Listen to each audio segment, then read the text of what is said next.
एक शांत और सुंदर जंगल जहाँ जानवरों की दुनिया में सब कुछ ठीक चल रहा था।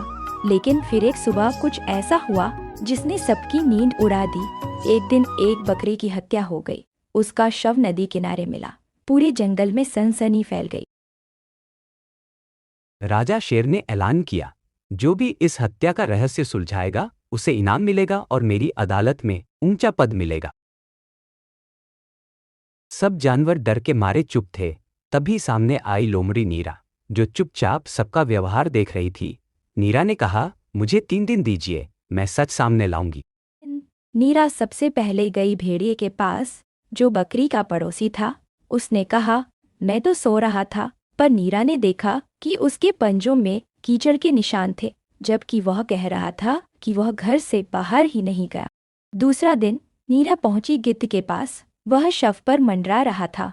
गिद्ध बोला, मैं तो हमेशा मरने के बाद ही आता हूँ। पर नीरा ने उसकी चोंच पर ताजा खून देखा।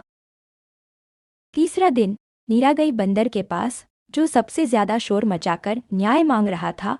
वहीं नीरा को सबसे ज्यादा शक हुआ। उसने पूछा, जब तुम इतने दूर रहते हो तो बकरी के मरने की खबर तुम्हें इतनी जल्दी कैसे पता चली? बंदर गड़बड़ा गया। नीरा ने सब जानवरों को इकट्ठा किया और कहा, इस हत्या में कोई एक दोषी नहीं है, बल्कि तीनों हैं।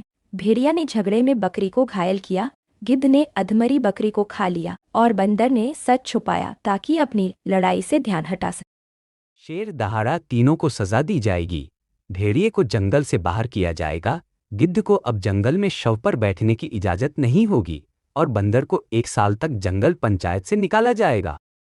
पर असली ट्विस्ट ये था, कहानी खत्म होने के बाद नीरा ने अपने बच्चे से कहा, जब जंगल में इंसाफ मांगा जाता है तो सबसे पहले चुप रहने वालों को देखो, क्योंकि वही सब कुछ जानते हैं। सीख, सच कभी एक चेहरा नहीं होता, कभी कभी हर चेहरा थोड़ा झूठा होता है। इंसाफ वहां से शुरू होता है जहां डर खत्म होता है।